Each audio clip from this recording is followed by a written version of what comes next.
In the early morning the sun threw my shadow westward as I hurried down the white chasms of lower New York to the Probity Trust.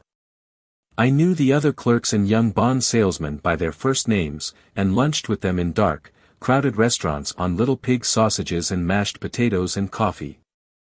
I even had a short affair with a girl who lived in Jersey City and worked in the accounting department, but her brother began throwing mean looks in my direction, so when she went on her vacation in July I let it blow quietly away. I took dinner usually at the Yale Club, for some reason it was the gloomiest event of my day, and then I went upstairs to the library and studied investments and securities for a conscientious hour. There were generally a few rioters around, but they never came into the library, so it was a good place to work. After that, if the night was mellow, I strolled down Madison Avenue past the old Murray Hill Hotel, and over 33rd Street to the Pennsylvania Station. I began to like New York, the racy, adventurous feel of it at night, and the satisfaction that the constant flicker of men and women and machines gives to the restless eye. I liked to walk up Fifth Avenue and pick out romantic women from the crowd and imagine that in a few minutes I was going to enter into their lives, and no one would ever know or disapprove. Sometimes, in my mind, I followed them to their apartments on the corners of hidden streets, and they turned and smiled back at me before they faded through a door into warm darkness. At the enchanted metropolitan twilight I felt a haunting loneliness sometimes, and felt it in others, poor young clerks who loitered in front of windows waiting until it was time for a solitary restaurant dinner, young clerks in the dusk, wasting the most poignant moments of night and life.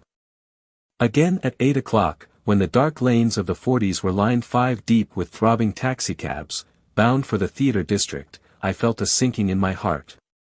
Forms leaned together in the taxis as they waited, and voices sang, and there was laughter from unheard jokes, and lighted cigarettes made unintelligible circles inside.